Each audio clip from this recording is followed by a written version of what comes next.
Veja no ICL Notícias, segunda edição. Anunciou o descalabro de um presidente que contava 11 mentiras por dia através da sua rede digital. Bateu o desespero nos golpistas. Podemos sentar? Com data marcada para início do julgamento no STF, Jair Bolsonaro apela para atos pela anistia. Golpe usando a Constituição? Tenham a santa paciência. Lugar de golpista é na cadeia. Por unanimidade, STF mantém General Braga Neto preso. Papuda, lhe espera.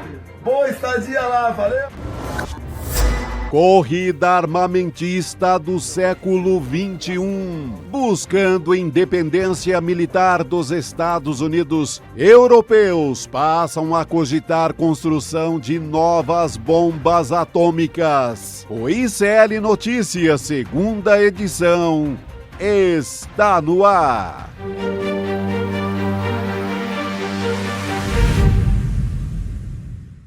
Hoje é dia 14 de março de 2025.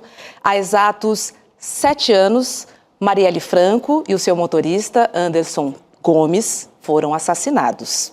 Hoje temos os nomes apontados como os mandantes do crime, mas muita coisa ainda precisa ser resolvida. Boa noite, Chico Sá. Boa noite, Roberta. Você chega com a memória que é fundamental nesse país, onde se costuma se esquecer em 15 dias, já esquece o noticiário da quinzena passada e por aí vai. Então, respeito à memória, não teria abertura melhor do que essa fundamental. Viva Marielle Anderson. Hoje a deputada Sâmia Bonfim nos lembrou sobre algo relevante. Vamos ver aí na nossa tela. Ela disse o seguinte: é inacreditável. Chiquinho Brazão, mandante do assassinato de Marielle Franco, está preso há 1 ano, mas segue recebendo salário de deputado, legislando, empregando assessores e acessando verba de gabinete. Até quando a Câmara vai passar essa vergonha? Chico Sá, é inacreditável, né? É mais do que vergonha, né? É imoralidade, né? E mostra o conluio ali, né? Da Câmara com o próprio Chiquinho. Tá preso, mas vamos deixar ele recebendo, ele já está sendo castigado lá na prisão, não vamos mexer no dinheiro, não vamos mexer em nada. Gente, pelo amor de Deus. É isso. E hoje a gente também vai se aprofundar no julgamento de Jair Bolsonaro no STF com a professora de Direito Constitucional Adamares Medina. Também vamos falar sobre os golpistas com a Cris Serra, que ainda também vai conversar com a gente sobre as ações legais do PT contra as falas misóginas do deputado bolsonarista Gustavo Gayer. E ainda hoje receberemos o professor de Relações Internacionais, o Fabrício Pontin, para conversar sobre toda essa loucura tarifária de Donald Trump. Tem até a Europa cogitando construir armas nucleares para se proteger. Chico, o que acontece é que ninguém mais confia em Donald Trump. Ninguém mais, e lembra um pouco uma volta ao tempo da Guerra Fria. Parece que a gente voltou ali em 1946, 47, pós-Segunda Guerra, tá toda aquela conversa de novo. A Europa não tem mais as costas quentes dos Estados Unidos, então quer formar o seu próprio e poderoso exército, com mais arma, né? Quer ser uma potência também, porque vai que o Trump resolve criar confusão. Pode a qualquer momento, a gente sabe, né? E vai ter, né? Exatamente. Relembrando que toda a nossa programação, que começa com o Desperta e vem até o N2, é transmitida pela Pop TV no Rio Grande do Sul e também pelo canal Voz Trabalhadora no YouTube. E para começar bem a sexta-feira, a gente lembra que já começou a contagem regressiva para o julgamento de Jair Bolsonaro. O ministro Cristiano Zanin, presidente da primeira turma do STF, marcou para o dia 25 de março, às 9h30 da manhã, o início da análise das denúncias pelo STF para decidir se acata ou não a acusação. Se o Supremo receber a denúncia, Bolsonaro se tornará réu, juntamente com outros denunciados. O STF marcou sessões extras, inclusive, para analisar o caso. Chico, faltam 11 dias. Só 11 dias. Esperadíssimos 11 dias, né? E o mais irônico é que você vê hoje a defesa do Bolsonaro e o próprio Bolsonaro e sua turma, os generais, num protesto medonho, dizendo que está correndo apressado demais. Imagina! Há séculos que o país espera, né, que o país sonha com esse dia, porque o crime cometido talvez seja o maior crime contra a democracia que possa existir no mundo. Significava você cortar toda a ordem normal das coisas no Brasil e virar uma ditadura. E você tem aí 2, 3 anos já passados sem julgamento algum. E ele acha que está andando muito rápido. Pelo amor de Deus, só resta aplicar o famoso demorou. Engraçado, né, que a defesa diz que está indo tudo muito rápido, mas, assim, juristas, né, já trouxeram informações para a gente algumas vezes de que tudo está correndo no seu rito normal, né, seguindo o devido processo legal. Mas a gente entende também que é o papel da defesa tentar botar isso lá para frente, né? Faz parte também do jogo. Faz parte, assim como eles vão tentar tumultuar com aquilo que no direito é chamado de chicana. Vão fazer todas as chicaneiras e chicanismos possíveis para prorrogar a história, né? Então, o fato, por exemplo, o Lula é testemunha de alguns implicados nessa história. Por quê? Para ouvir o presidente, ali você já demora um tempo. Então, de repente, você lista uma testemunha que mora em Nova York e não pode vir ao Brasil. Então, você cria todo um aparato de recursos para jogar lá mais para adiante e, segundo o pensamento de Bolsonaro, jogar mais pertinho da eleição de 2026. Para ele dizer que é uma coisa eleitoral para tirar ele da eleição. Então, todo o objetivo deles é esse nesse momento. De fato, né? Contaminar o pleito eleitoral. Contaminar geral, sim. E para a gente se aprofundar, né, no julgamento de Jair Bolsonaro e os demais denunciados, a gente conversa agora com Damares Medina, que é professora de Direito Constitucional, advogada e especialista em analisar os processos do STF. Olá, Damares, boa noite, seja muito bem-vinda. Olá, boa noite, Roberta, boa noite, Chico, é um prazer estar aqui com vocês. Boa noite, querida, prazer é nosso. Damares, no nosso portal, iclnoticias.com.br, ele trouxe hoje uma reportagem rebatendo as alegações da defesa de Bolsonaro de que o processo tem se desenrolado rápido demais, muito mais rápido do que o normal. E aí eu te pergunto, essa queixa da defesa de Jair Bolsonaro tem algum fundamento? Não. Definitivamente não. O Supremo é um tribunal célere, o Supremo é um tribunal que julga hoje 99,8% de todos os processos dele em ambiente virtual, o que significa que são sessões que duram uma semana e, em média, em 2 anos, todos os processos já têm julgamento de mérito no Supremo. Então, essa alegação, de fato, não tem ancoragem em dados fáticos e empíricos dos julgamentos do Supremo Tribunal Federal. Doutora Damares, a gente já ouviu aqui no ICL vários prognósticos de quanto tempo duraria todo esse grande julgamento, né? O Cacai, por exemplo, que é comentarista aqui do ICL, um grande criminalista que atua junto ao Supremo, calcula que teríamos aí até outubro, começo de novembro, teríamos o resultado final desse julgamento. A senhora faz alguma aposta nesse sentido de tempo? Acha que vai ultrapassar esse ano? Qual é o seu prognóstico em relação a esse julgamento? É difícil fazer prognóstico, Chico, porque um dos problemas do Supremo Tribunal Federal é a ausência de parâmetros decisórios. Nem sempre procedimentos adotados em um caso são repercutidos em outro.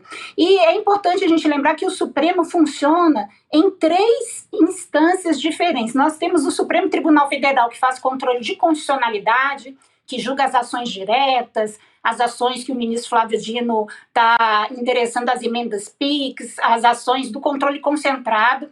Temos a competência originária do Supremo Tribunal Federal, quando ele julga juízes, e temos, por fim, a competência penal, que é onde se desenvolve aí esse processo atípico do 8 de janeiro, que é uma circunstância que acaba tomando muito a pauta do tribunal, porque são julgamentos que não são feitos em ambientes virtuais. Então, os julgamentos presenciais, eles sempre demoram mais, porque eles dependem da agenda do órgão julgador, que no caso é a primeira turma, que é definida pelo presidente da turma. Lembrando também que cada ministro do Supremo Tribunal Federal tem um direito de pedir vista do processo, o que pode interromper o julgamento por prazo indeterminado. Nós temos lá uma emenda regimental que prevê que, no caso de vista, nos 30 dias subsequentes o ministro tem que devolver, mas também os dados do Supremo Tribunal Federal indicam que nem sempre os ministros cumprem esses prazos regimentais. Então, fazer prognósticos no ambiente político, com 2026 aí se aproximando, com as crises das democracias constitucionais, fica um pouco arriscado aqui.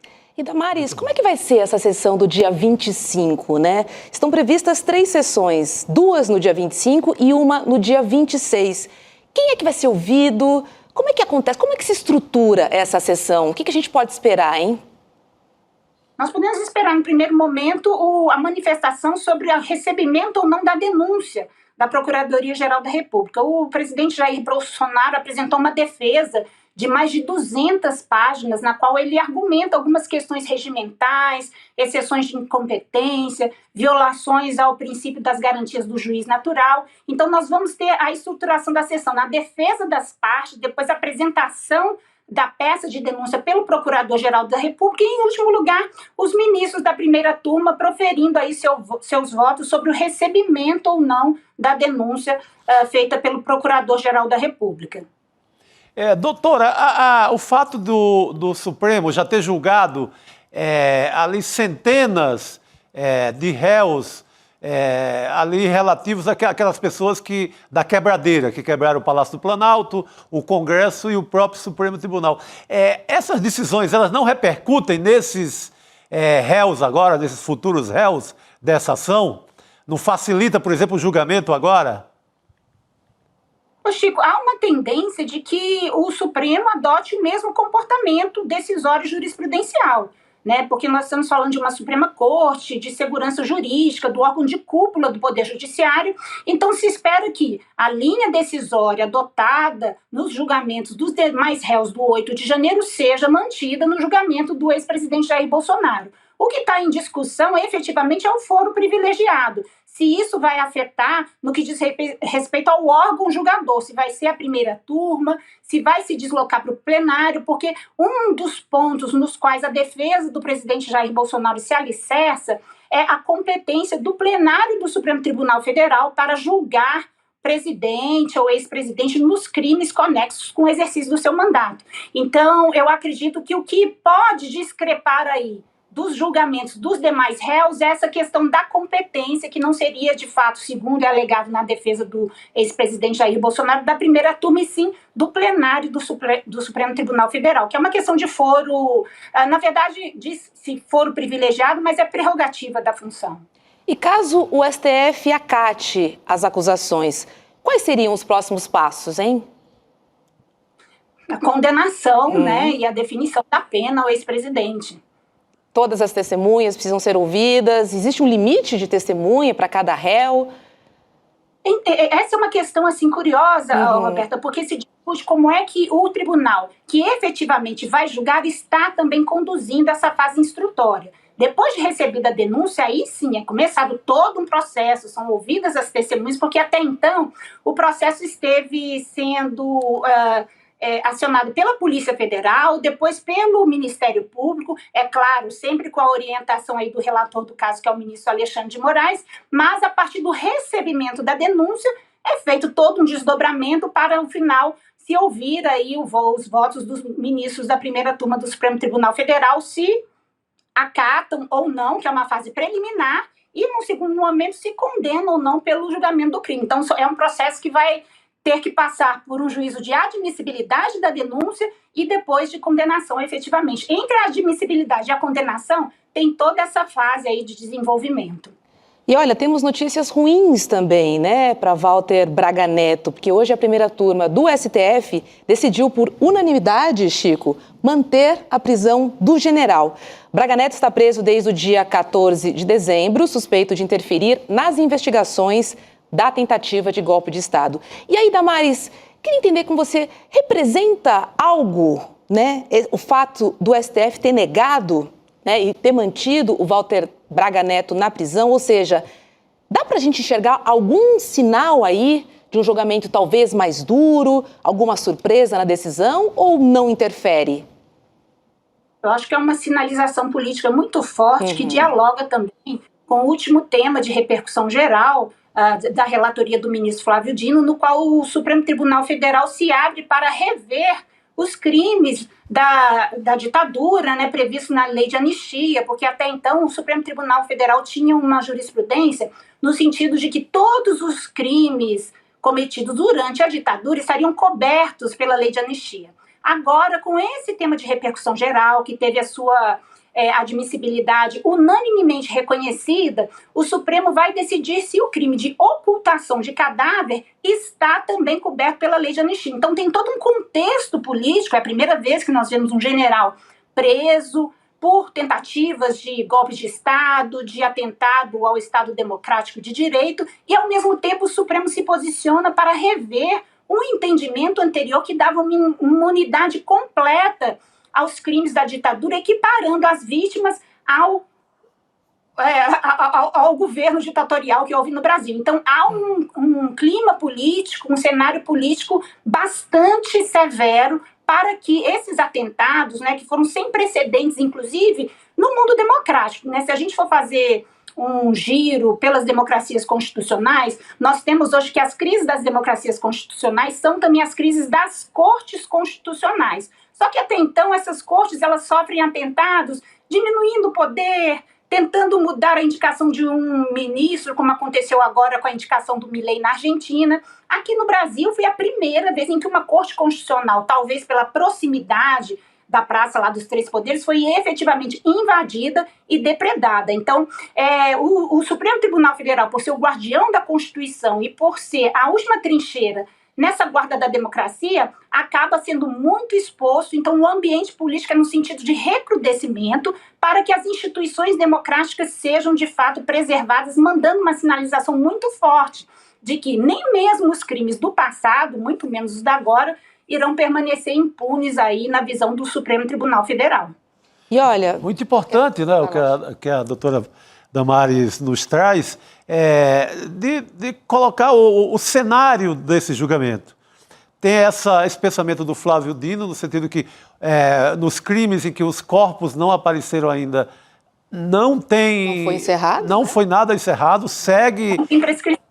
Exatamente, isso é importante. A nova presidente do STM, do Superior Tribunal Militar, coloca essa semana a possibilidade de cassação da patente desses generais envolvidos com crime. Então, muito importante o que você trouxe.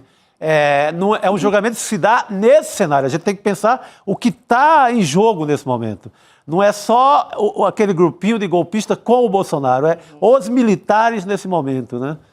Quer falar alguma coisa, Inclusive, um cenário global, né, Chico? Você falava aí do rearmamento da União Europeia. Nos Estados Unidos já está se falando em golpe constitucional, né? A Corte Suprema dos Estados Unidos também tem sido constantemente acionada para rever os atos que o governo Trump tem cometido lá no DOJ, que é o departamento sobre a responsabilidade do Elon Musk. Então, é um contexto global de ataque às democracias constitucionais, nas quais o Tribunal Constitucional acaba sendo muito focado. Não sem motivo, um multibilionário escolhe o ministro do Supremo Tribunal Federal, Trump. Nós tivemos aqueles processos, então são ataques coordenados, e é importante uma postura do Supremo Tribunal Federal, a postura da ministra Elizabeth, que é a primeira mulher presidente do Tribunal Superior Militar, do Superior Tribunal Militar, no sentido de que a democracia não se transige, não vamos transigir com a democracia e vamos tratar esse atentado que continua, né, no contexto global de uma forma bastante severa, passando um recado de que não há caminho que não seja pelas instituições democráticas que nós construímos, apesar de há pouco tempo, né, 36 anos, mas com bastante resistência e resiliência aqui no Brasil. Agora é a primeira turma que vai decidir, né, se acata ou não a denúncia. Vamos dar uma olhadinha como é composta a primeira turma? Damares, vou te pedir uma ajuda para a gente tentar traçar um perfil desses ministros aqui, ó. Bota na tela para a gente. O presidente da primeira turma é o Cristiano Zanin, né, o ministro Cristiano Zanin. Temos Alexandre de Moraes, Luiz Fux, Flávio Dino e Carmen Lúcia. Damares. É super interessante, é importante a gente destacar que a presidência, tanto do Supremo Tribunal Federal, do plenário, quanto das turmas, ela é bienal. Então, apesar de o ministro Zanin ser um dos mais novos, depois do Flávio Dino, né, a cada 2 anos, por ordem de antiguidade, os ministros vão fazendo esse rodízio na presidência. E a presidência, no contexto presencial do julgamento, é importante porque é ela que define o que vai ser julgado, ela define a agenda da turma. No plenário presencial também é assim, é o presidente do Supremo Tribunal Federal que define o que vai ser julgado ou não no ambiente presencial. Nos ambientes virtuais, cada ministro pode incluir o seu processo que relata. É curioso notar também que, ao contrário da segunda turma, que tem os últimos 2 ministros indicados pelo Bolsonaro, que é o Nunes Marques e o André Mendonça, na primeira turma nós temos os últimos 2 ministros indicados pelo presidente Lula. Então fica essa celeuma sobre o que dispõe a Constituição a respeito da competência para julgamento de ex-presidentes da República, mas o fato é que existe até uma vantagem. Se eventualmente o julgamento da primeira turma for desfavorável, ainda tem um recurso para o plenário, né? Então até o duplo grau de jurisdição estaria aí garantido, né? Então cada perspectiva tem prós e contras, mas fala-se muito também de que uma turma seria mais rigorosa que a outra, brinca-se de uma é Câmara de Gás, a outra é essa outra, mas na verdade o Supremo ele tem uma uniformidade decisória muito grande e as decisões das turmas são revistas pelo plenário do Supremo Tribunal Federal. Então eu acredito que até despiciando ficar argumentando, jogando, né, com esse personalismo dos ministros, porque é uma instituição, é um órgão colegiado. A tendência é que as decisões que já foram tomadas no plenário com os outros crimes de 8 de janeiro sejam mantidas. E no caso dessa competência aí do plenário ou da turma, há de fato um recurso e, num segundo momento, a revisão dessa decisão pelo plenário do Supremo Tribunal Federal. Não, acaba sendo uma vantagem nesse sentido. Você ainda tem a quem recorrer. Se fosse julgado no pleno, com os 11... acabou chorare, como diziam os novos baianos. Tem duplo grau de jurisdição, né? Sim, sim. E o ministro Alexandre de Moraes, nós já sabemos, mesmo antes da indicação para o Supremo Tribunal Federal pelo ex-presidente Michel Temer, ele foi secretário de Segurança Pública do Estado de São Paulo e já tem uma posição que hoje nos processos não é diferente da trajetória política e jurisprudencial dele. Então, não se sustentam os argumentos de que existe casuísmo, concentração de poderes do relator e que ele estaria adotando um procedimento decisório diferente do que ele adotaria em sua linha jurisprudencial, porque, na verdade, o perfil decisório do ministro Alexandre de Moraes, antes mesmo do Supremo Tribunal Federal, como constitucionalista, como político, já tem essa natureza bastante rigorosa, bastante austera.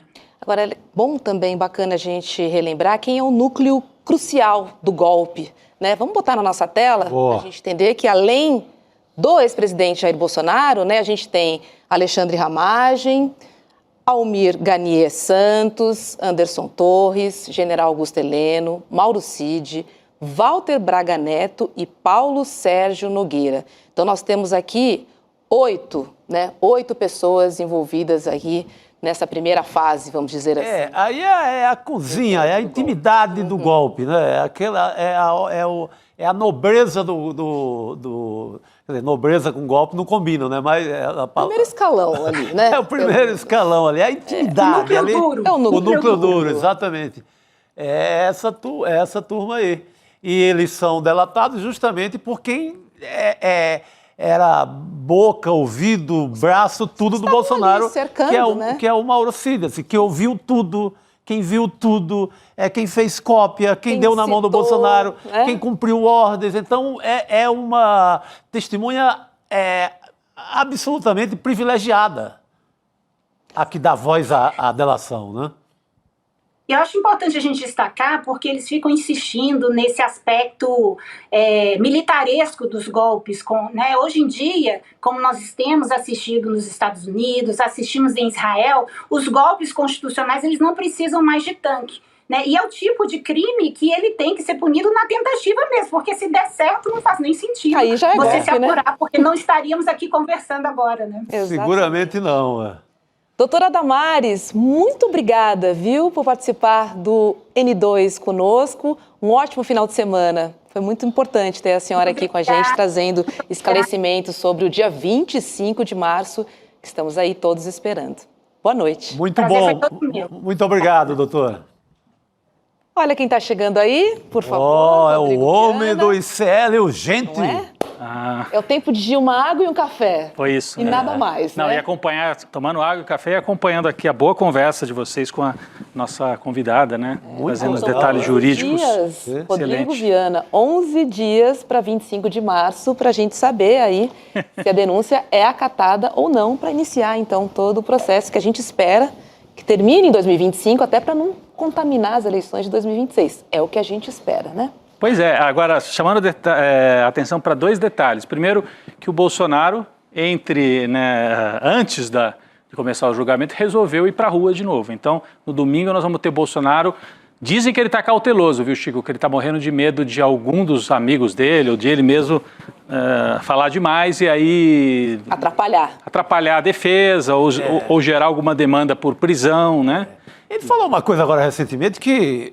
em tempos normais, aquilo daria cadeia também, ou no mínimo ser chamado e ser questionado pela justiça. Ele fala que é meio espião dos Estados Unidos. Sim, verdade. Ele disse que ele ligou para o Trump para avisar que o Brasil tem um acordo com a China de energia nuclear, como se os Estados Unidos não tivessem alguma coisa chamada CIA, né? Que precisasse do... Mas é uma declaração, né? Declaração descabida, né? Nessa hora. Essa é a que vai pedir ajuda para os estadunidenses, é isso mesmo? É isso. Faz sentido? Pois é. Mas então eu dizia duas coisas para a gente prestar atenção. A manifestação do domingo. Sim. E a segunda, só para registrar, entre essa turma, eu vi que vocês deram uma repassada no núcleo do golpe aqui, né? A gente também no ICL Urgente mostrou isso. Tem um que está preso, né? Que vai começar a ser julgado preso já. Que tentou sair, mas tentou, mas preso. Braga Neto vai permanecer preso. É um general de 4 estrelas que vai a julgamento em cana. Por tudo que fez no período aí do golpismo. A gente via, né, o Braga Neto muito desenvolto na frente das câmeras ali em novembro, dezembro de 2022 e depois se explicou por quê, né? Ele é que estava operando, enquanto o Bolsonaro estava mudo, só articulando nos bastidores. A operação dele é pesada, né? Porque ele atrapalha as investigações. Mas existem muitos juristas, Roberta, que acham que no momento que se descobre que havia um plano, e um plano real, que começou aliás, ser posto em prática, de assassinato do Alexandre de Moraes, do presidente Lula e do vice Geraldo Alckmin, que aquilo seria motivo de sobra para uma prisão também do Jair Bolsonaro. Também do Jair. Naquele momento. O próprio Cacai pensa dessa forma, e é um criminalista que tem história junto ao Supremo. Porque você descobre que havia... arma escolhida, turma escolhida, lá entre os quilos pretos. Havia uma tocaia desenhada no papel. Aquilo seria motivo também já para uma prisão, antes do julgamento final, do próprio Jair Bolsonaro. Mas eu também já vi o Cacai dizendo que poderia ter sido preso antes. Agora, nesse momento, não há um motivo. Sim, né? agora não. Ele pode até gerar no domingo. Ele pode gerar esse motivo no domingo. Por enquanto, não. Eu acho que ele está bem orientado e vai medir as palavras. O Bolsonaro a gente nunca sabe, né? Mas, teoricamente, ele está bem orientado por advogados. Até ele trocou de advogados, né, e tal, por advogados que vão orientar. Mas, e os outros que vão falar? Nicolas vai falar, uma série de gente vai falar ali em Copacabana. Curiosamente, quem não deve ir, segundo a matéria que eu li agora há pouco, é a Michele. Michele Bolsonaro não deve ir a Copacabana. Não, ela que ficava ali citando. Eu li que ela ia fazer um procedimento estético, alguma coisa assim, não poderia. Ou seja, tem mais importância um procedimento que ela pode fazer tempos depois do que defender o marido num ato que é importante para ele. Né? Pois é, vamos ver. Às vezes estão jogando com algum despiste também, mas é o que estava na matéria agora há pouco que eu li do Estadão, também a gente trouxe no... Eu acho que a estratégia vai ser aquela, o Malafaia, ataca. Porque se acha protegido pelos já céus. comprou lugar no céu, esse vai para o ataque, quem tem imunidade parlamentar vai para o ataque, com aquela mentirada toda, e ele vai ficar de meio... vítima. Vai ficar de vítima mesmo. Acho que ele vai se vender como vítima. Coitadinho. Olha que eles podem piorar as coisas, hein? Não digo nada. Olha, daqui a pouquinho a Cris Serra vai estar aqui com a gente, mas antes eu quero trazer um recado, porque domingo a gente vai ter aqui no ICL uma entrevista muito interessante com a Marion Ali, que é filha de Muhammad Ali, um dos maiores lutadores de boxe de todos os tempos, que usou, né, a sua fama por uma causa, lutar contra a desigualdade racial e em favor dos direitos humanos nos Estados Unidos. É uma história super interessante e vale a pena você assistir essa conversa. Tem um convite do Edu Moreira para você. Roda aí. My name is white people, not Vietnamese or Chinese or Japanese. You my opposer when I want freedom. You my opposer when I want justice. You my opposer when I want equality. You won't even stand up for me in America for my religious beliefs, and you want me to go somewhere and fight, but you won't even stand up for me here at home. No dia 16 de março, o ICL traz para vocês a história de Muhammad Ali, a lenda do boxe, contada por sua filha Marion Ali. Trechos inéditos, nunca contados antes. Para você não perder esse evento histórico, dia 16 de março a gente se vê. Você vai ouvir uma história que vai te deixar de queixo caído. De queixo caído, e ele dá o golpe. Espero que não seja no nosso queixo, não é? Jebe ali. Jebe, né? De direita, esquerda e aquele final para pegar, ó. Pá! Roberta relembrando os tempos de esporte também, né? Adoro, eu sou muito fã de Muhammad Ali. Tem a minha camiseta que eu não tiro por nada. Muito bom. Demais. Adoro. Olha, então ó, tá aí, ó, QR Code. Na tela, vai ser no dia 16, que é domingo agora, depois de amanhã. Domingo, às 8 horas da noite. Não dá para perder, mas você precisa fazer a sua inscrição. Você pode correr aí no QR Code que está aqui na sua tela, ou então digitar icln2.com.br para ter acesso gratuito a essa aula que eu vou te contar. Tem revelações incríveis. E quando a gente ouve a história de alguém que você é muito fã, tipo eu, do Muhammad Ali, contado pela sua filha... É legal demais. É muito forte, né? Tem outro valor. Assim, eu estou muito animada para assistir essa aula. Muito bom. Não é tão fácil, aí, né? Você vai num desses dois endereços aí, é só o e-mail, gente. Põe o e-mail e aí você já está cadastrado. Você já cai lá, é uma moleza total. Eu não precisa se preocupar, porque tem o sininho, a gente manda um e-mail, o ICL avisa, olha, tem a aula, se prepara para a aula. Então, assim, é só se inscrever e deixar o resto aqui com o ICL, que a gente garante essa sessão especial e com revelações importantes, que eu acho muito bacana. Existem milhões de documentários do Muhammad Ali, mas essa história que ela vai contar aqui... O legal é que é a filha falando. Outra parada, é outra história. E olha, gente, as coisas lá em Brasília continuam fervendo. O PT acionou o Conselho de Ética da Câmara contra o deputado Gustavo Gayer, depois das ofensas dele contra Gleisi Hoffmann. A representação pede sanções cabíveis a Gustavo Gayer por quebra de decoro parlamentar e pode acabar com a cassação do mandato dele. Na representação, o PT diz o seguinte, olha o que diz o PT. De forma absolutamente descontrolada e insana, o representado, Gustavo Gayer, utilizou-se do seu perfil na rede social denominada X para promover ataques diversos e ofensas desarrazoadas, temperadas com afirmações agressivas e jocosas. Isso aconteceu porque Gustavo Gayer sugeriu um trisal entre Gleisi Hoffmann, Lindbergh Farias, que é o seu companheiro, e Davi Alcolumbre, que é o presidente da Câmara. Isso numa publicação... Do Senado, desculpas. Isso numa publicação. O PT também vai fazer uma denúncia criminal na PGR, mas eu aproveito, para chamar a Cris Serra agora para comentar sobre mais essa declaração, mais esse post lamentável do deputado Gustavo Gayer. Cris, boa noite para você. Eu estava morrendo de saudades. Faz tanto tempo que a gente não conversa. Seja bem-vinda. Obrigada, Roberta. Também estava morrendo de saudade de você. A gente falou rapidinho ali no Instagram. E o Chico e o Rodrigo, a gente já tinha se encontrado aqui nessa semana. Exato. Olha, esse Gustavo Gayer é um desqualificado, ele é uma pessoa desqualificada, é um parlamentar desqualificado, ele já responde a outras ações, né? Tem aquele famoso envolvimento dele quando estava dirigindo embriagado, matou uma pessoa por causa da irresponsabilidade dele, e por aí vai. O que ele fez agora é tão ultrajante, né? A honra de uma mulher, né? Na verdade, ele envolve os outros 2 parlamentares que você mencionou, o Lindbergh e o Alcolumbre, mas, sobretudo, é ultrajante a Gleisi Hoffmann, né?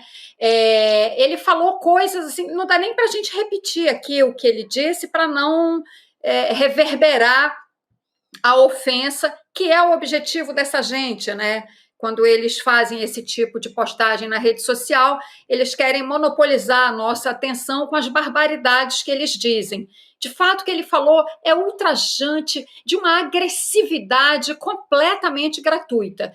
Então, espero mesmo, né, que as representações pedindo a perda de mandato por quebra de decoro parlamentar cheguem até o fim e que, de fato, ele perca o mandato ao fim da representação, com todo o direito de defesa, etc., né, porque está mais do que claro, né, ele tem um histórico, não é a primeira vez, né, ele tem um histórico de quebra de decoro parlamentar. Então, que se leve isso até o fim. Eu fico aqui pensando, viu, quando eu vi esse caso dele, e mais cedo, quando a gente estava aqui conversando sobre a pauta, eu lembro aqui a vocês, na hora, o que me veio à mente foi que saudades, né, do tempo que a quebra de decoro parlamentar era aquele caso famoso lá atrás, daquele deputado na década de 40 que posou para a revista O Cruzeiro de fraque, mas ele não estava com a calça, né? Estava de cueca.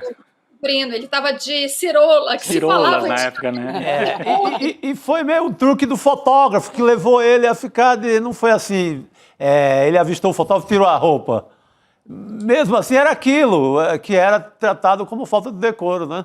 Aí chega um canalha como esse, né? A gente era feliz e não sabia. Porque... Agora, Exato, foi nessa linha, Roberta, que eu pensei, sabe? Ele fala, né? Aliás, esse deputado que eu estou falando é o Barreto Pinto, enfim, isso aí é lá na década de 40. Ele diz que o combinado com o fotógrafo, né, Chico, é que ele estava ali, ele colocou o fraque, só a parte de cima para fazer a foto, e que o combinado era cortar a foto, obviamente. Sim. O fotógrafo, enfim, o editor não fez isso e pegou mal para ele. Ele perdeu o mandato, de fato. Ô, Cris, mas sabe o que estava me chamando a atenção? Eu, desde a tarde, estava tentando recuperar os tweets do Gayer, né? Me dá a impressão que ele apagou só o tweet em que ele citava o Alcolumbre. O outro ele manteve. Aquele tweet em que ele agride diretamente a Gleisi Hoffmann, citando o companheiro dela, o Lindbergh, ele manteve. Eu, pelo menos, não estou achando na conta dele do X o tweet em que ele falava do Trizal. Esse, ou ele tirou, ou eu não estou localizando. E ele pediu desculpas pro Alcolumbre. Para a Gleisi, não. Não tem dignidade alguma. Se vai pedir desculpa, ele acha que ele ofendeu, ele fez uma postagem contra os 3 e ofendeu só um? E, aliás, a única mulher... E ele pede primeiro desculpa para o presidente do Senado, que é o mais poderoso dos 3? Exatamente, só por isso que ele pediu. Que covardão, né? Ele é poderoso. Não é? Ou não é, Cris? Mas é bem típico dessa gente, né? É bem típico se acovardar, né? Diante o Alcolumbre foi para cima, né? Presidente do Senado e presidente do Congresso. O presidente do Senado é o presidente do Congresso Nacional. Portanto, tem muito poder de fato. Né? E, ao que tudo indica, vai botar pressão nesse processo. Então ele, né, já amansou, né? Já amansou. Ele pode até tirar o post, já tem print, isso está provado, todo mundo já sabe. Né? Agora, como eu disse, a gente sabe também como muita coisa no Congresso Nacional, tanto Câmara quanto Senado, às vezes, né, tem um conchavo ali de bastidor, então tá bom, vamos deixar por isso mesmo. Eu espero que isso não aconteça dessa vez, sinceramente, porque esse cidadão já passou dos limites. Mas só como é sexta-feira, Roberto, a nossa equipe aqui avisa, tem a foto, né? Sabe o que vai pintar na telinha agora? A foto do Barreto Pinto. Né? Isso, a Cris que a gente citou, tá aí. E que a Cris citou. Olha só, gente. Pra mim é um bermudão, tá de bermuda. Para tempo de agora, comparando com essa canalice do Gaia, isso é nada, isso é traje de gala. Exatamente. Olha, esse era o tipo de problema que a gente tinha. Atentado ao pudor, como é que fala? É quebra de decoro, né? Isso, 2 dedos acima do joelho. Tá até elegante, né? Aliás, em matéria de país tropical, pode até usar normalmente em qualquer ambiente, tá ótimo. É verdade. Põe a foto de novo, gente. Não sei se todo mundo estava olhando aqui para a tela na hora. Maravilhosa essa Olha foto. aí. É o que o Roberto falou, a gente era feliz e não sabia. Não é, Cris? Esse era o problema que a gente tinha em 1940. Diferente de uma canalice dessa, né? Que é ultrajante, como a Cris definiu. Ou aquela do Nicolas de botar a peruca para ofender justamente no dia... Foi num dia da mulher, não foi que ele fez aquilo? Foi. O Nicolas sobe para a tribuna, né, e põe a peruca, enfim. São outros tempos, né? Pois é. Agora, caiu tão mal, que até o presidente da Câmara, o Hugo Mota, ele ligou para o deputado Gustavo Gaia, após o bolsonarista fazer insinuações sobre Gleisi Hoffmann e Davi Alcolumbre. E aí, depois, ele apagou o post. Ah, foi isso? Foi isso que aconteceu. Ah, tá aqui na sequência. Teve uma ligação, sim, né, do presidente da Câmara, e aí ele entendeu que tinha escalado. Não era só Gleisi e Lindbergh a quem ele não pediu desculpas. Né? É isso então, essa é a história, assim. Total. Ele já tinha atacado, né, já tinha batido boca com o Guilherme Boulos também, né, assim que Gleisi foi para a Secretaria Tem caso de racismo que está no STF. Caso de racismo. É uma sequência. E aí, assim, a pergunta é, cadê o basta? Porque não tem fim esse poço, Cris.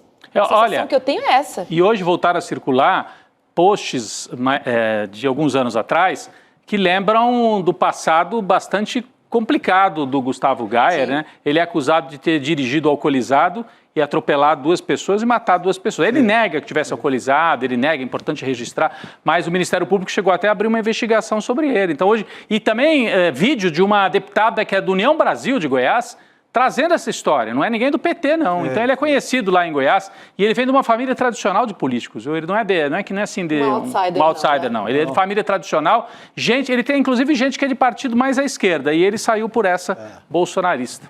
É isso. Agora é o seguinte, gente, a direita segue unida pela anistia dos envolvidos nos atos golpistas do dia 8 de janeiro. No domingo, como o Rodrigo já adiantou, está marcada uma manifestação em Copacabana, no Rio de Janeiro. Agora, Bolsonaro fez um vídeo convocando apoiadores ao redor do mundo. Então, ele quer fazer uma movimentação transnacional aqui. O ex-presidente chama por manifestações nos Estados Unidos, pertinho da Casa Branca, inclusive, na Espanha, no Reino Unido e na Itália, num vídeo publicado por Eduardo Bolsonaro no X. E aí, Cris? O que você espera dessa manifestação, hein? Será que vai dar... Olha, gente, Roberta, é difícil a gente saber o tamanho que isso vai ter, mas, de fato, é um teste muito importante nesse momento. Sim. Na conjuntura que a gente está vivendo, né? É um teste muito importante para a gente saber a força que o Bolsonaro tem, essa força de mobilização dele. A gente sabe que, institucionalmente, na Câmara dos Deputados, a direita, a extrema-direita, são muito fortes, né? Mas elas são fortes também nas ruas, e isso é um sinal bastante preocupante. O que a gente precisa ver é se depois de toda essa investigação sobre o 8 de janeiro, né, o indiciamento que resultou no oferecimento da denúncia feita pela PGR ao Supremo, agora que já tem data marcada a reunião da primeira turma do Supremo para decidir se aceita ou não a denúncia. Ou seja, isso tudo está muito perto do Bolsonaro, né? Então, resta saber se esta conjuntura, especialmente, se ela vai assustar, né? E dizer, olha, peraí, a gente não pode escalar essas manifestações, tem que ter cuidado com o que a gente vai dizer, porque isso pode complicar mais a situação dele perante o Supremo Tribunal, ou se isso pode ter um efeito contrário, se isso pode incendiar os ânimos ainda mais lá no campo deles, da extrema-direita. Então, eu acho que, assim, vejo isso como um grande teste. Sim, né? Um termômetro, agora, né, Cris? Eu acho assim, a gente não deve nunca subestimar, porque, de fato, independentemente dessas nuances aqui que eu mencionei, o fato é que eles têm força. A extrema-direita está permanentemente mobilizada digitalmente, e essa mobilização digital leva a gente para as ruas. Vamos falar um pouquinho dessa campanha do presidente Lula contra a impopularidade, né? Sobre a baixa popularidade, na verdade. Essa semana ele deu uma escorregada, né? A gente lembra da fala machista do presidente Lula ao lançar o programa de crédito consignado para trabalhadores formais. Hoje, num evento para entrega de ambulâncias no interior de São Paulo, Lula voltou a dizer que vai lançar mais programas de crédito e mencionou um específico para os brasileiros fazerem puxadinho. Olha o que ele disse. E vamos anunciar mais coisa, que ainda tem muita coisa para anunciar. Uma outra coisa que eu quero anunciar logo é um crédito para a reforma de casa. O cara que quer fazer um banheiro, o cara que quer fazer um quartinho a mais para a filha, o cara que quer fazer alguma coisa mais na garagem, o cara que quer fazer mais uma cozinha, o cara que quer fazer um puxadinho, ele vai ter crédito para fazer esse puxadinho. É assim que a gente vai recuperar a grandeza do povo brasileiro. É isso, Cris. Aliás, o presidente Lula tem encontrado opositores em palanques pelo Brasil, né? Anunciando ali, fazendo tem anunciado uma coisa por dia, né? Tem tido uma ação nessa reação em busca da popularidade perdida, tem anunciado uma coisa por dia. É crédito consignado num dia, aquele apoio e novos empregos lá em Minas Gerais, ligado aos produtores de aço, que estão sendo atacados pelo Trump no momento. Hoje foi essa história no interior de São Paulo, das ambulâncias, e já antevendo o puxadinho. Então, é um governo que saiu do gabinete e tem anunciado na rua uma coisa importante por dia. Ele está anunciando para a semana que vem também que vai assinar a medida que deve ir para o Congresso para isenção até R$5 mil de imposto de renda, que eu acho que essa é a medida de maior impacto, né? O consignado e a isenção de 5 mil, né? E que demoram um pouco para fazer efeito, né? Os dois, né? E essa aí andou justamente com o que a gente não imaginava. Eu mesmo, no meu comentário aqui, quando a Gleisi é anunciada como nova ministra, eu até fiz aquele comentário enfadonho, sabe? A Gleisi cria muita confusão e tal, que é um comentário machista também. Quando mulher fala mais firme, ela é grosseira, etc. É briguenta. Eu mesmo desconfiei. Quem foi o personagem da semana, no sentido de competência no Congresso, que colocou para andar essa proposta da isenção, foi a Gleisi Hoffmann. E conversa com o Centrão. Agora, resta saber, porque com a direção do Congresso, a Cris pode falar melhor, mas com a direção, com o Hugo Mota, por exemplo, parece que a conversa andou e vai mandar o projeto para a Câmara. Mas depende de voto no plenário, né? Então, mas saiu do canto, estava no estacionamento, no encostamento, né? É verdade. Voltou a andar. Mas é uma sequência, né? É uma sequência de anúncios que o Lula tem feito para tentar reduzir, né? Reverter essa queda de popularidade, Cris. Estamos em 2025, né, Cris? Eu acho assim, o Lula está em campo falando e fala muito, e quem fala muito, uma hora dá uma escorregada, enfim. Você tem que correr o risco, isso faz parte. Agora, acho essa briga da isenção do imposto de renda para quem ganha até 5 mil, acho essa briga boa. Quando o Haddad falou pela primeira vez, o que eu ouvi de gente falando, misturou isso com assunto tal, não sei o quê, eu falei, gente, essa é a pauta. É a pauta. Imposto de renda. É a discussão sobre a renda nesse país e como se tributa a renda. Quem é que deve ser isento e quem é que deve ser cobrado. Essa é a discussão absolutamente fundamental nesse país. É a discussão sobre a renda. É uma discussão difícil, tem muita oposição. Ela, justamente por ser, às vezes, um assunto até complexo de explicar, muita gente distorce, né, o assunto, mas essa é a discussão desse país, né? Como é que se distribui renda nesse país, né? Eu acho essa briga boa, essa é uma briga que vale, né? E também fiquei surpresa, até achei que fosse demorar mais um pouco para emplacar para ver essa discussão andar na Câmara, e é isso aí que o Chico falou, eu acho que a gente está tendo a indicação de que vai andar. Não é fácil passar, vai ter muita discussão, pode ser que tenha que fazer uma ou outra alteração aqui e ali, mas eu acho que assim, é aí que a gente tem a discussão de fato, sabe, nesse país. Quem é que deve ser isento? Como é que você faz para ampliar a faixa de isenção? Essa ampliação que o governo está propondo é muito importante, muito significativa. E como é que você compensa o buraco que você vai deixar nas contas públicas? Tributando quem ganha mais. Essa é a questão, né, Cris? Claro. Quem ganha dividendos. A nossa estrutura tributária é profundamente injusta, profundamente, né? Então, a hora é essa, coragem para levar essa discussão adiante. Não, eu diria até que você isentar quem ganha até R$5.000, mesmo os deputados da direita, os conservadores, eles aprovam, porque, vamos isentar, depois eu vou aparecer lá na minha base e dizer, eu ajudei a aprovar a isenção para você. O problema é que, para aprovar a isenção até R$5.000, você precisa de alguma maneira compensar para não fazer irresponsabilidade. Como é que você compensa? A Cristina acabou de citar uma das possibilidades, que é você tributar lucros e dividendos, que no Brasil o sujeito tem lucro na empresa e não paga. É a renda que ele fica do lucro da empresa dele. E ele não paga imposto sobre lucros e dividendos. Então, você ter imposto sobre lucros e dividendos, aumentar o imposto de quem ganha mais.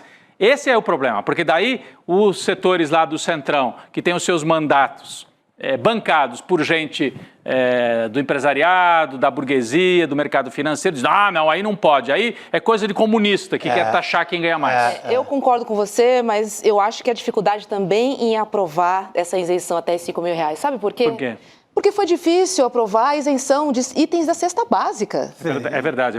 O PL, por exemplo, ficou contra. Exatamente. O PL, os Nicolas da vida, que ficam gritando no plenário, essa gente é contra baratear preço de alimento.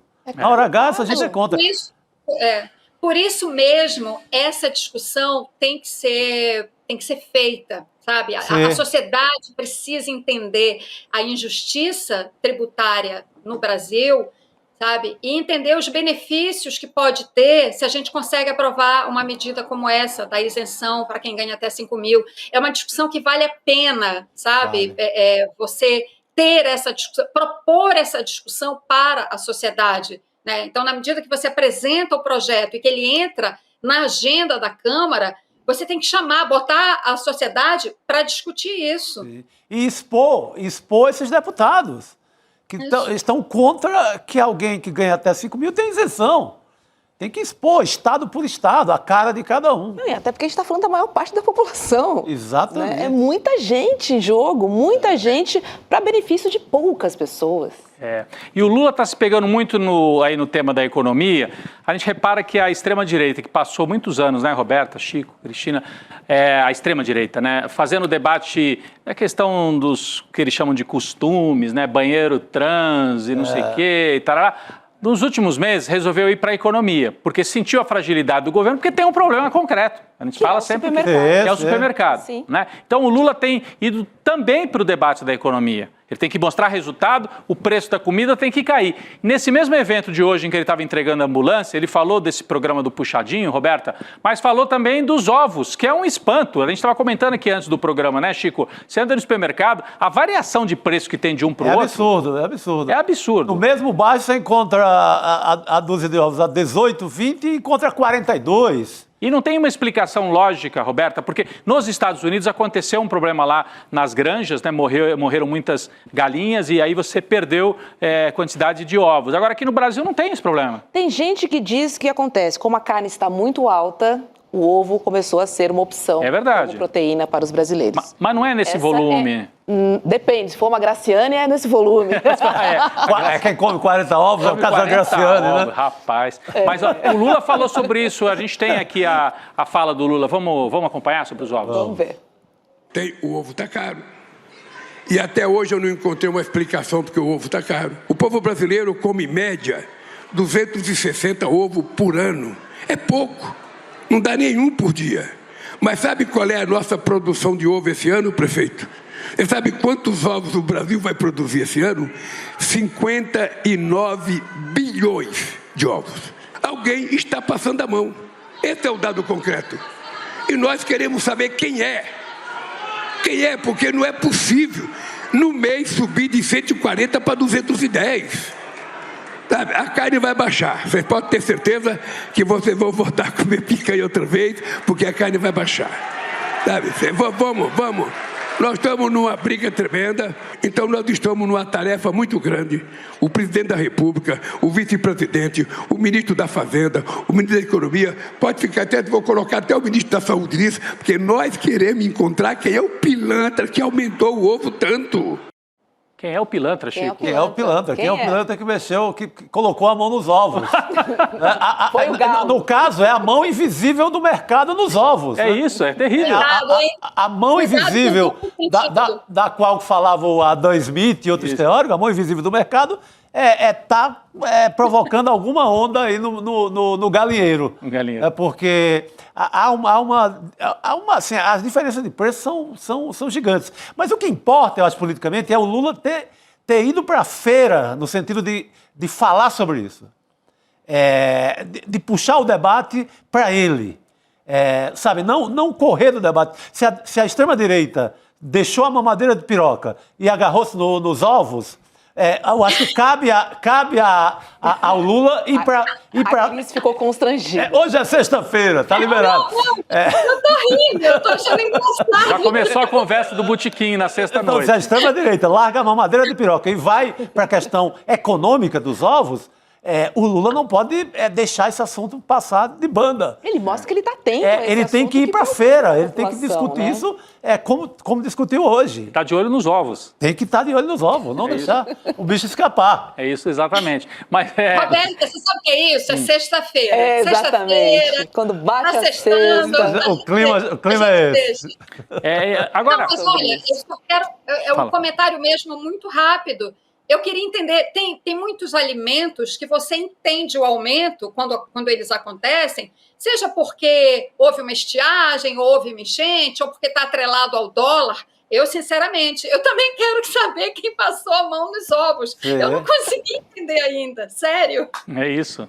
Não, porque o café, por exemplo, o café tem explicações, que a gente pode até concordar, discordar, mas tem explicação. É um preço que está internacionalizado, o Brasil produz café, mas daí você exporta o café e aí o preço aqui dentro também sobe. Mas no caso dos ovos, né, isso não tem esse fundamento. Por isso que o Lula está dizendo que tem pilantragem aí no meio desse debate. Mas eu concordo, é importante ele falar, porque o Lula, ainda mais com a maneira como ele fala, com uma certa simplicidade, ele dialoga com o povo lá na frente, tá falando, eu estou sacando que tem problema aí para você. Não pense que eu estou achando que está tudo bem. Porque teve uma fase do governo em que as pessoas reclamavam disso, o governo está agindo como se não tivesse problema. Exato. Anunciando os índices da macroeconomia. Isso, exatamente, do PIB. Roberta, você agora foi no ponto...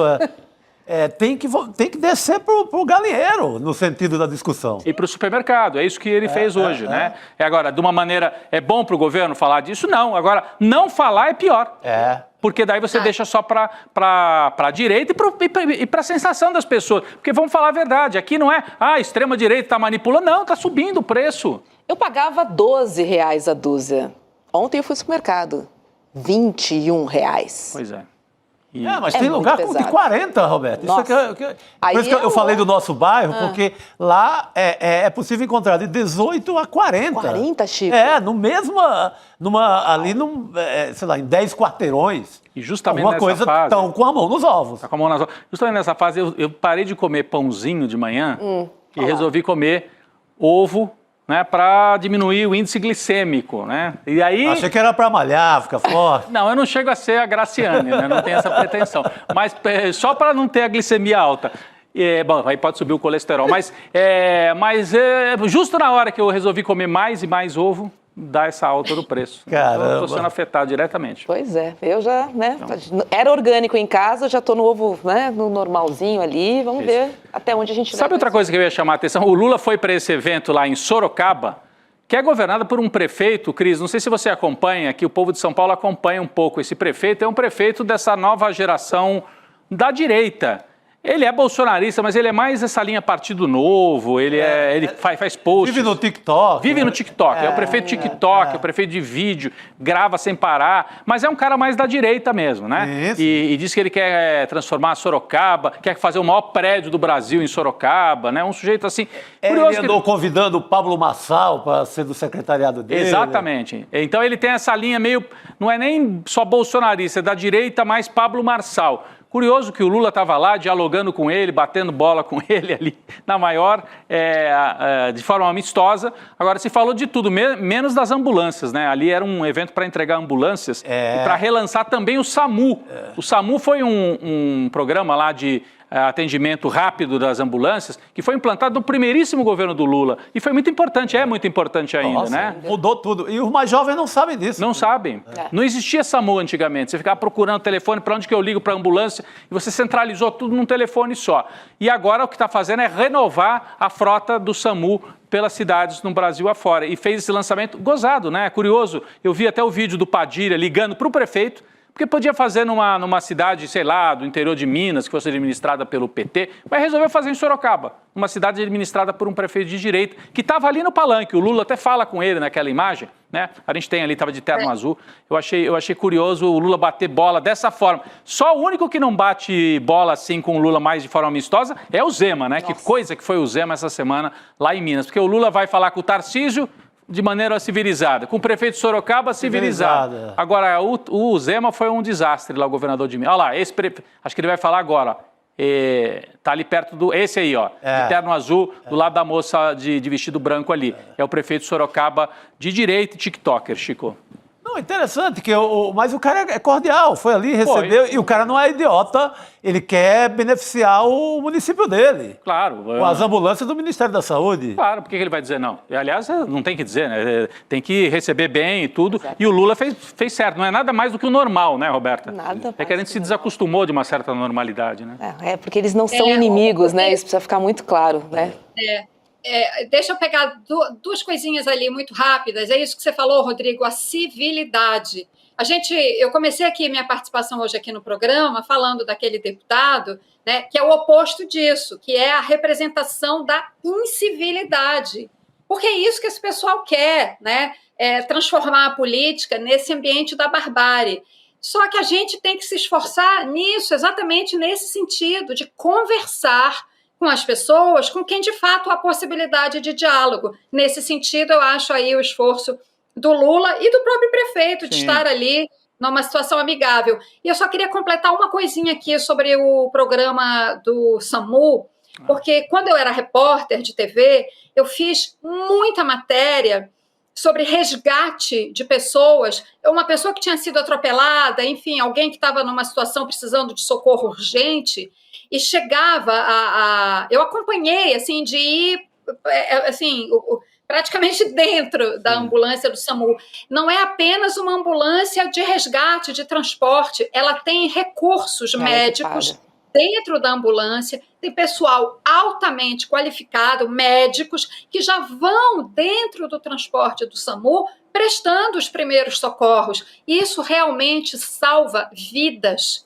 Eu vi com os próprios olhos. É um programa da maior importância para o povo brasileiro, que fala ali na veia, na realidade, sabe? É Brasil real, é vida real na veia, um programa como esse e que ajuda mesmo a salvar vidas. Com certeza, Cris Serra. Querida, obrigada e um ótimo final de semana para você, viu? Valeu, Cris, obrigado. Obrigado, para vocês também. Agora sim, sextou, né? Agora sim, liberou. Deixa eu girar a pauta, porque a nova era Trump mal começou, né? Mas já dá sinais de desgaste.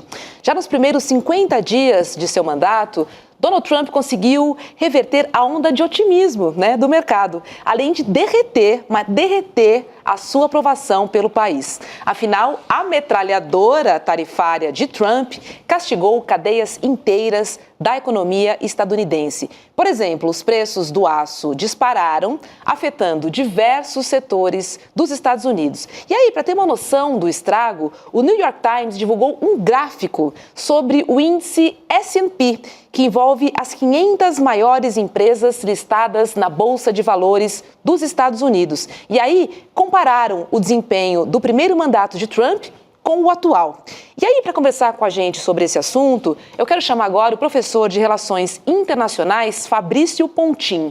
Oi, Fabrício, boa noite, seja bem-vindo. Boa noite. Boa noite, Roberta. Muito bom estar com vocês. Boa noite, pessoal. Boa noite, Rodrigo. Boa noite, Chico. Prazer estar com vocês. Vamos discutir um pouco de tarifas, então, um assunto super sexy para uma sexta-feira de noite. É verdade. Vamos tratar desse assunto super Todos os garotos adoram discutir tarifas. A esta altura. Vamos tornar sexy. Vamos tornar sexy, mostrando um gráfico para começar com um gráfico.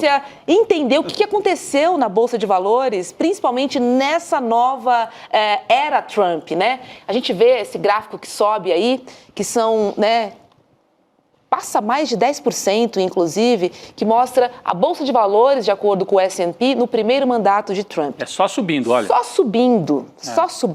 E aí, em vermelho, a gente tem a Bolsa caindo, despencando e chegando a quase perder 10%, Pontinho. E aí eu te pergunto, contra o mercado e contra o povo, quem que pode sustentar, hein, essa nova era Trump? Ou o que pode sustentar esta nova era Trump? A primeira coisa que a gente está vendo aí é a precificação de uma crise. Tá? O mercado norte-americano, especialmente, porque esse índice está tentando mobilizar os valores do mercado, principalmente norte-americano, está precificando uma crise, está precificando uma recessão. A gente já antecipava, outras conversas que a gente teve aqui com vocês no ICL, né, a gente já antecipou um pouco essa tendência que esse movimento tarifário iria começar custando muito caro para os Estados Unidos. Agora, essa queda também pode ser uma queda que vai antecipar um movimento de recuperação que vai levar a algum ganho, porque mesmo na queda tem atores que ganham, né? Existem atores que ganham com essa baixa. Então, por exemplo, você mencionou que o preço do aço está levando para baixo a Bolsa de Valores. Mas também é verdade que o setor do aço nos Estados Unidos foi um dos setores que mais deu estímulo para que se fizesse esse movimento tarifário, para que se voltasse a comprar aço norte-americano. Tá? Só que claro que isso vai dar inicialmente num movimento de alta de preços, que é o que a Bolsa de Valores está precificando como é que vai afetar o mercado esse movimento de preços. Então, o que a gente está vendo aqui? A gente está vendo inicialmente um movimento de retração da Bolsa de Valores, que é vinculado a, digamos assim, a os atores da Bolsa estarem antecipando uma recessão dentro dos Estados Unidos por causa desse movimento de tarifas. E daí tu me perguntou, Roberta, quem é que ganha com isso? Ganha com isso os setores que vão ser incentivados pela falta de entrada de produtos importados. Então, justamente quais, né? O setor de aço, principalmente. A gente vai ter alguns setores vinculados ao setor de agricultura nos Estados Unidos, e o setor automobilístico pode se beneficiar, a gente não sabe como isso vai acontecer. Só que tem uma troca aqui que é uma troca complicada, é um paradoxo, certo? Que é o seguinte, ao privilegiar o produto norte-americano, o Donald Trump vai impor ao público americano, impor é uma palavra um pouco forte, mas vai acabar naturalmente privilegiando os produtos americanos no mercado. Só que isso vai ser porque o produto importado, ele cresceu de preço, não necessariamente porque o produto americano baixou. Sim. E nós não vamos ter, provavelmente, um movimento equivalente nos salários. Uhum. Então, como não tem um movimento equivalente nos salários, porque as pessoas não vão estar ganhando renda, né, o poder de compra delas vai baixar. E isso leva ao movimento de recessão. Quem é que está ganhando com isso? Está ganhando o setor produtivo, que está conseguindo colocar o carro no mercado, colocar o aço no mercado. Esse aço vai virar um prédio, vai virar um imóvel, vai virar uma construção. Como é que ele vai virar? Bom, daí essa é uma outra conversa. Mas o que vai estar circulando mais é o produto norte-americano. E uma outra coisa que eu queria conversar com vocês, porque tem uma confusão que muitas vezes a gente faz aqui, achando, bom, esse mercado embaixo vai prejudicar e vai seguir prejudicando o Trump. Nesse primeiro momento isso parece estar acontecendo, que é aquilo que a gente conversava, compre americano, só que que o Trump está mexendo? Eu insisto muito nisso toda vez que eu venho com vocês aqui no ICL.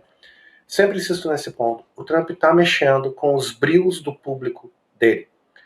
Do público que é altamente engajado, com o público do setor de manufatura, com o público do setor de mineração, que vê nessas tarifas uma revalidação do trabalho norte-americano. Se isso tem um custo econômico para esse público, é uma coisa que o Trump está apostando. O custo econômico é compensado pelo engajamento desse público, pela volta do, digamos assim, produto made in the USA, né? Feito nos Estados Unidos. É uma aposta super arriscada do Trump, mas pode compensar. Agora, professor Pontin, acho que era até legal colocar de novo o gráfico ali, né, da Bolsa no primeiro mandato do Trump, e agora a Roberta já mostrou aqui, mas só para a gente retomar a conversa. Então, olha só, o primeiro mandato do Trump, né, a Bolsa subindo. Nesse segundo mandato, a Bolsa caindo, o professor explicou aqui para a gente. Tem um problema de timing, né? Então, nesse primeiro momento, o que acontece? Você pode ter recessão e inflação ao mesmo tempo, porque quando você sobe as tarifas, quer dizer, o aço, é o que o professor explicava pra gente. O aço, não vai ficar mais barato o aço dos Estados Unidos. O aço que vem de fora é que ficou tão caro que agora vai compensar comprar lá nos Estados Unidos. Mas lá mantém no preço que já estava, exato. Ou sobe mantém um pouquinho. No preço normal. Mas você pode, e com isso você pode gerar inflação e recessão ao mesmo tempo. Mas vamos dizer que isso dure os primeiros meses. O primeiro ano pode ser um ano de desarranjo econômico, né? Como é que ele ganha tempo? Ele precisa comprar tempo para que, vamos dizer, no segundo, terceiro ano de mandato, comece a ver, estão empregando mais nas siderúrgicas, voltou a ter emprego na fábrica de aço, voltou a ter emprego na fábrica de carro, o cinturão lá, que estava todo, cinturão da ferrugem, naqueles estados que se desindustrializaram, agora tem emprego de novo. Isso demora, Roberta, 2, 3 anos. Então, professor, de agora até dar resultado daqui a 2, 3 anos, ele vai jogar, me parece que criando inimigos, criando barulho, fazendo ataques. É isso aí, Rodrigo. Né? É aí que está o risco. Apesar da aposta dele ser econômica, para ele ter tempo de chegar lá, ele tem que criar inimigos e alimentar a turma dele com outros resultados, porque na economia vai demorar, se é que vai dar certo, né, Chico? Então, e tem que pensar que é uma população que vem se queixando de um arroxo com o Biden. Que já estava achando ruim antes. Né? Achando muito ruim. Achando já reclamava do poder de que estava nas últimas. Chico, diga, professor. Mas, Chico, tu trouxe um ponto importante aí, que é um ponto no qual, se vocês me permitem ser um pouco informal, é no qual o Trump está surfando. Que ele chama a recessão da recessão do Biden. Sim. E ele está tentando trazer um argumento de herança maldita. Então ele vai usar todos esses argumentos, inclusive, Rodrigo, quando trazem o argumento da recessão nesse momento, ele vai dizer, e é por isso que nós precisamos reformar o Estado, tornar o Estado mais eficiente, é por isso que nós precisamos diminuir os gastos, é por isso que a gente precisa das tarifas, porque nós estamos sendo roubados. O Biden e os democratas permitiram que nós fôssemos roubados, as elites democratas permitiram que nós fôssemos roubados, e agora nós vamos fazer a América grande de novo, mas primeiro vai ter um período difícil, que a gente vai ter que aguentar, mas não é culpa minha. E daí o que ele vai fazer? Isso eu concordo integralmente contigo, Rodrigo. Ele vai nomear os inimigos. Ele vai nomear os inimigos no Congresso, os inimigos no Congresso, no caso, a oposição. A oposição vai ser colocada como não está colaborando para que a gente possa tornar a América grande de novo, que a gente possa tornar o americano alguém que compra produtos feitos nos Estados Unidos. A oposição quer nos entregar de mão beijada para a China, todo esse discurso extremamente nativista do Trump, que a gente sabe onde vai dar, né? E vai estimular esse tipo de questão, que também é usada, no fim das contas, para atacar os imigrantes. Por quê? Porque essa questão do trabalho também passa pela questão dos imigrantes, porque os imigrantes entram nessa jogada sendo culpabilizados pelo baixo valor da mão de obra. Então, por que o salário está baixo? Porque está cheio de imigrantes trabalhando a baixo custo. Claro que o que o Trump não diz é que eles estão trabalhando a baixo custo porque os americanos não querem trabalhar nessas posições. Mas isso não vem ao caso. Isso é imaterial, né, para o efeito que ele quer causar. Então, ele ganha tempo criando pequenas crises dentro das crises. A crise econômica é transformada numa crise sobre a imigração. É transformada numa crise sobre os democratas. É claro, e ele vai empurrando com a barriga isso. Se vai dar algum efeito social, daí é o outro perigo, que a gente não sabe como uma comoção social vai afetar o Trump. Os Estados Unidos sendo os Estados Unidos, não seria a primeira vez que uma comoção social pode afetar positivamente o governo federal, dada a relativa rejeição do americano médio à comoção social. Porque daí entra o discurso de lei e ordem, o Trump joga a polícia em cima de protestantes, e isso é capaz de aumentar, não piorar a popularidade dele entre os eleitores. Então é um jogo super complexo, ele tem várias camadas aqui. O que não quer dizer que o Trump ganha de qualquer jeito, ele está fazendo um jogo perigoso. Isso pode sim sair pela culatra para ele, pode sair cedo. Tanto que tem republicano querendo, olha, tem que parar com esse papo de tarifa. Historicamente, nós republicanos nunca gostamos de tarifa assim. A gente gosta das nossas tarifas discretas, não das nossas tarifas na cara. Né? Esse papo de tarifa muito abertamente não é muito como a gente gosta de fazer papo tarifário. Nos Estados Unidos isso sempre foi muito mais discreto. Né? Agora, se vai funcionar ou não, isso está em aberto. E ele tem uma janela de oportunidade que me parece muito clara, porque ano que vem nós vamos ter eleições congressionais, eleições para o Congresso norte-americano, né? O pessoal que está nos assistindo talvez não saiba disso, porque a gente está acostumado com o sistema brasileiro, que as nossas eleições são só de 4 em 4 anos. Nos Estados Unidos não é assim, tá, pessoal? 60% do Congresso americano é eleito no ano da eleição presidencial, os outros 40% são eleitos 2 anos depois, eles chamam das eleições de meio termo. E geralmente essas eleições de meio termo são uma espécie de referendo sobre como o presidente está indo. Só que, de novo, gente, uma coisa que a gente aprendeu com os republicanos nos últimos anos é que eles se tornaram muito bons em trabalhar as eleições, ou seja, manipular, trabalhar com o votante, né? Então, até isso pode ser sufocado. O que eu acho que pode acontecer? A comoção social e o movimento inflacionário sair do controle. Isso sim. É. E olha, gente, o caos nos Estados Unidos pode piorar ainda mais. Isso porque o governo Trump não conseguiu até o momento chegar a um acordo com o Senado sobre o orçamento deste ano. Esse assunto é preocupante porque se nenhum texto for assinado até a meia-noite de hoje, toda a máquina estatal dos Estados Unidos pode parar de funcionar. É o que os americanos chamam de shutdown. A imprensa norte-americana informa que senadores democratas já manifestaram apoio para evitar o shutdown, mas a decisão ainda não foi resolvida. Isso significa, se não for aprovada, que centenas de milhares de funcionários públicos podem ficar desempregados temporariamente, além de interromper o tráfego aéreo e atrasar pagamentos de auxílios. Mas o que será que está acontecendo ali que Trump não chegou a um acordo com o Senado? Porque os republicanos têm maioria no Senado também, né? Agora tem maioria em todo lugar, não é isso, professor? Qual é o ponto, professor? Mas eles não têm maioria ampla, tá, pessoal? Então, para aprovar o acordo, eles precisam da maioria ampla do Congresso Nacional, que eles não têm, ok? Seria mais ou menos como passar a emenda constitucional aqui no Brasil. Tu precisa 2/3 do Congresso. Então, ele está nessa posição. O que os democratas estão sofrendo agora? Nós temos uma divisão dentro da oposição democrata com relação à questão do shutdown. O líder da oposição, o senador Schumer, tá, ele acabou de dizer, recomendar, fez inclusive um editorial para o New York Times, recomendando que os democratas votassem a favor do orçamento, para que o orçamento pudesse se mover à frente e que o país continuasse a andar. Muitos dos democratas de oposição estão basicamente rejeitando a proposta do Schumer. Para vocês terem uma ideia, o Donald Trump hoje foi a público lá no Truth Social, aquela rede social que só ele usa, né, para dizer que o Schumer estava certo, agradecendo o Schumer por estar trabalhando pela América, fazendo um recado bastante surreal. Né? Enquanto os democratas que estão à esquerda dentro do partido estão rejeitando essa proposta. A Nancy Pelosi, que é uma veterana, uma senadora veterana, ela foi de frente contra a proposta do Schumer, dizendo, não, é nossa obrigação votar em bloco contra o orçamento. Por quê? Porque o shutdown, essa paralisação, ela é uma estratégia da oposição para forçar o governo a dialogar com a oposição, coisa que o Trump não está fazendo, não quer fazer, certo? Deixou muito claro que não pretende fazer. Então, é uma estratégia. E essa é uma estratégia que, inclusive, os republicanos usaram durante todo o governo Biden para paralisar as pautas do governo Biden.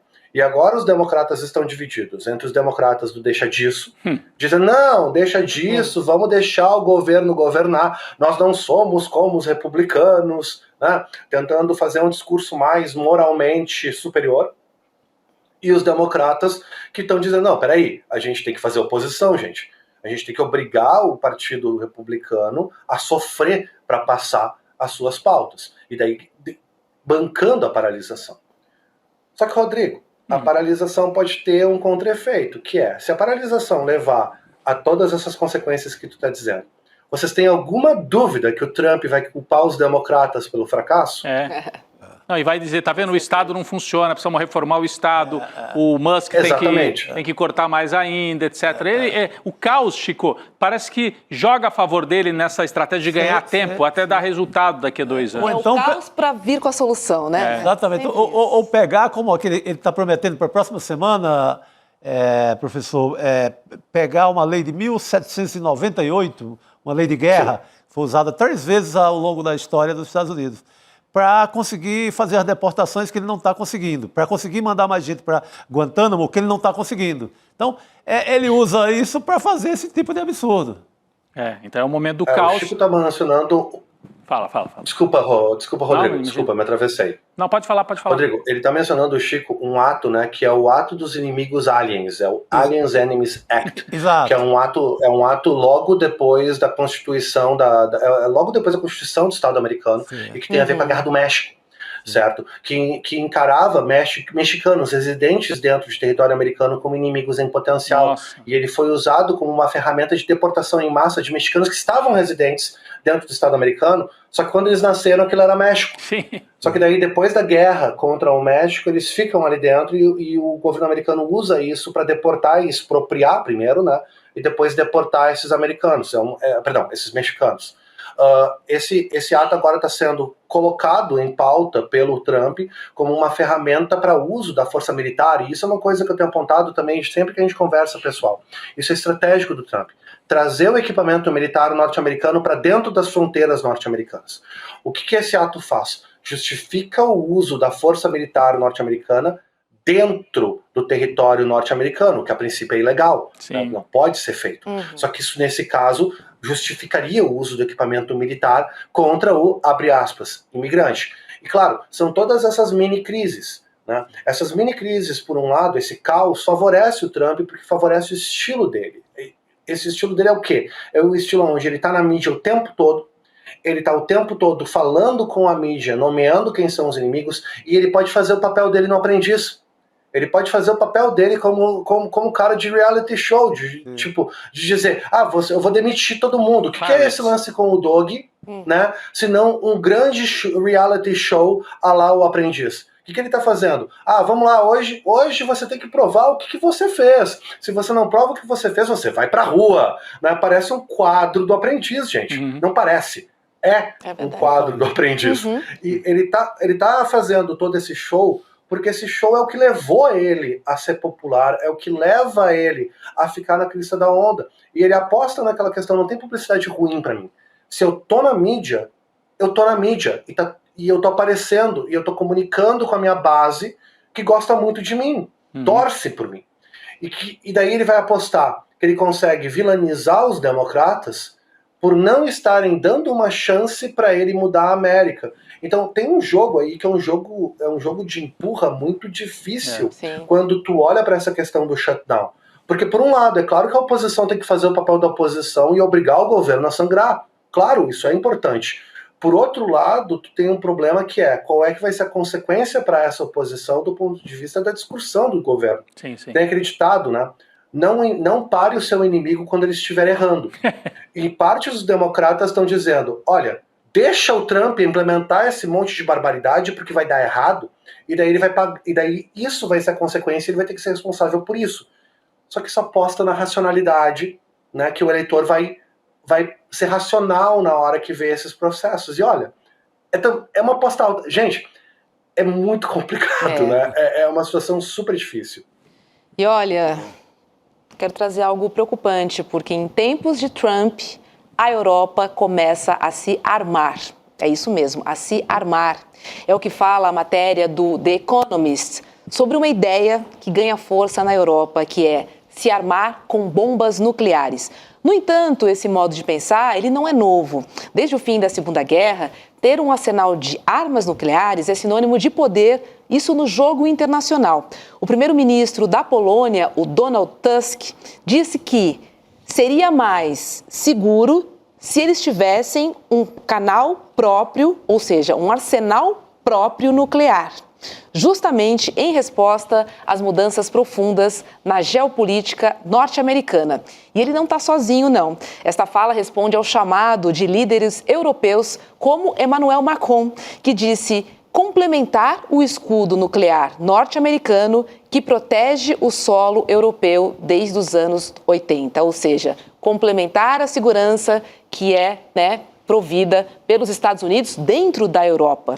A ideia de desenvolver arma nuclear não é só europeia. China e Rússia também defenderam hoje o programa nuclear do Irã, que já se demonstra bastante avançado. Isso é muito preocupante, porque a gente está falando de guerra comercial e guerra nuclear. Assim. As duas coisas ao mesmo tempo. E a pulverização, a OTAN parece que começa a se desmontar, né, professor? Olha, Rodrigo, a OTAN, acredito, se desmontou no momento que o vice-presidente dos Estados Unidos, o J.D. Vance, vai para a Alemanha e decide se encontrar com o líder da alternativa para a Alemanha e não com o presidente alemão. Ali a OTAN começa a se desintegrar de forma muito forte, mas a gente está vendo vários sinais da desintegração do que nós chamamos da segurança hemisférica, do sistema de segurança hemisférico. O sistema de segurança hemisférico, como nós nos acostumamos a pensar, principalmente no pós-Guerra Fria, desintegrou, certo? E parte disso é a discussão do que nós chamamos, é um termo técnico xarope, de proliferação nuclear, da questão da proliferação nuclear, da expansão dos armamentos nucleares. Para minha geração, a discussão de armas nucleares ela era vista muitas vezes até como superada. A gente pensava armas nucleares como armas velhas, porque elas não eram armas de alta precisão. As armas nucleares são armas de alta destruição, elas são armas para destruir cidades. Para que serve uma arma nuclear? Ela serve para matar civil. Essa é a grande função da arma nuclear. A arma nuclear ela é um deterrente, ela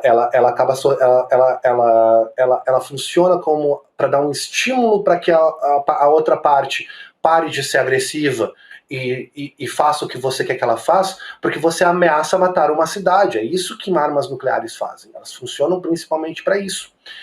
O que a gente está vendo agora? Com a retirada da segurança norte-americana, não retirada oficial, mas a retirada extraoficial, a retirada discursiva da segurança norte-americana da Europa, isso está levando a um contra-efeito que já era esperado, uma corrida armamentista dentro da Europa. Muitos analistas, pessoal, falavam da necessidade que a Europa fosse independente do ponto de vista de armamentos há muitos anos, ok? Isso não é uma discussão nova. Mas o problema é, ninguém queria que fosse assim. Por quê? Porque agora a gente está tendo uma discussão que move a discussão armamentista a fórceps dentro do contexto europeu. E vai obrigar os estados europeus a produzirem mais armas mais rápidos, no momento onde eles estão em alta tensão econômica. E o Rodrigo falou uma coisa muito certa, Rodrigo. Crise econômica junto com crise de armas. Só que uma coisa tende a vir junto com a outra. Crises comerciais e crises militares tendem a andar de mãos dadas. Essas crises tendem a ser bastante correlacionadas. A gente não tem como separar uma dessas crises da outra. Então, é importante a gente pensar nisso, que quando a gente vê uma Europa entrando em colapso regional por causa de questões de preço, questões eleitorais, é natural que essa mesma Europa pense em se armar. Por enquanto, ela se arma pensando num inimigo, que é a Rússia. Então, quer criar um estímulo para a Rússia não cometer ataques. E daí vocês perguntam, por que a Polônia? Porque é um jogo de quem ataca quem primeiro. Hoje, o Putin consegue colocar um míssil nuclear em Paris antes que a França consiga colocar um míssil nuclear em Moscou. É dramático pensar nesses termos, tá? Mas é isso mesmo. Então hoje o comando nuclear francês consegue atingir Moscou mais tarde do que Moscou atingiria Paris. E o jogo nuclear é o jogo de quem quebra a perna de quem primeiro. Você quer quebrar a perna, quer quebrar o centro de comando de alguém primeiro. Por isso a Polônia. porque a Polônia é mais próxima. Então, uma arma nuclear na Polônia atinge Moscou mais rápido do que uma arma nuclear saindo de Moscou atinge... Não é Moscou, no caso seria a Bielorrússia, tá? A Bielorrússia atinge Paris. Perfeito. Então, esse é o jogo. É um jogo dramático, Nossa, tá, pessoal? É terrível pensar professor. nesses termos. Muito Sim, preocupante. sim. Voltar a falar fato. nisso, né? Como se Exato. falava na época da Sim, Guerra sim, Fria, sim. Roberta. Totalmente Guerra Fria. É isso. Tudo bem. Vamos voltar a Se vocês falar me sobre esse permitem assunto nas deixar manchetes. vocês mais pessimistas... Hoje é pior que a sexta-feira, Guerra Fria. professor. É, Hoje professor. é sexta, eu sei. Professor, Mas, num vamos ficar certo nessa da sentido, Polônia, que acho que a gente conseguiu entender bem a Ai, dramaticidade meu Deus. disso, né? Isso é muito grave. Mas a gente volta a falar, porque a gente vai acompanhar capítulo a capítulo, porque realmente é um alerta importante aí sobre armas nucleares, né? Hoje, Irã, né? Vimos aí China e Rússia pedindo para os Estados Unidos quebrar as sanções contra o Irã. Quer dizer, está se desenhando aí uma nova história, a gente precisa acompanhar. Professor, vou liberar sexta-feira, tá bom? Obrigada pela obrigado. aula aqui no N2. Muito Uma boa obrigado. noite. Foi um prazer estar com vocês. Obrigado. Muito bom, professor. Boa noite. Obrigado. Olha, e como hoje é sexta-feira, para encerrar a semana, eu vou fazer um alerta da Prefeitura de São Tomé das Letras. Que é isso? Que fica em Minas Gerais. Você já foi para São Tomé das Letras? Não. Você conhece? Já, Conhece, já. né? Eu ia de disco voador, mas né? falhou e não consegui chegar lá. Adoro. É maravilhosa a cidade. Tem ótimas cachoeiras, né, Sim, Chico? sim. Vem comigo, gente. Pelas redes sociais, a Vigilância Sanitária pediu que os turistas tenham cuidado com o consumo de produtos como brisadeiros, brisamelos, brownies mágicos e doces mágicos. Você já ouviu falar de algum desses? Já ouvi falar. Então Isso tá. sim.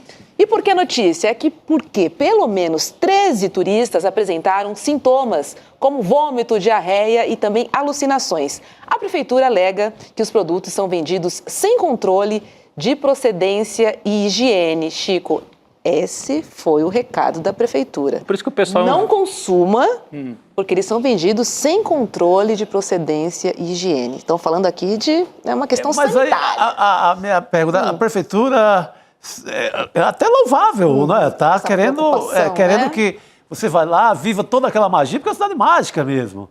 E as pessoas vão em busca de sair desse dia a dia da guerra que a gente tem comentado aqui. Verdade. Então, é louvável essa preocupação. Mas será que eles mantêm uma vigilância para pegar só vender só brisadeiro bom, produtos que o turista viaje em segurança? Viagem em segurança. Tome o brisadeiro correto. O brisadeiro. Porque para você exigir, né, você tem que fiscalizar. Pois é. Mas é louvável, quer que se consuma lá produtos orgânicos, certificados. Muito bom. Daí a importância, sabe de quê? Legalização. Pensei que você ia falar a importância de liberar a jurubeba. Também. A jurubeba já é liberada. Já liberou? Libera aí, Chico. A jurubeba é liberadíssima. Não, ouviu o professor falando dessa escalada de guerra. Foi um soco no estômago, de fato. Deu vontade de pular já no balcão e pegar minha jurubeba.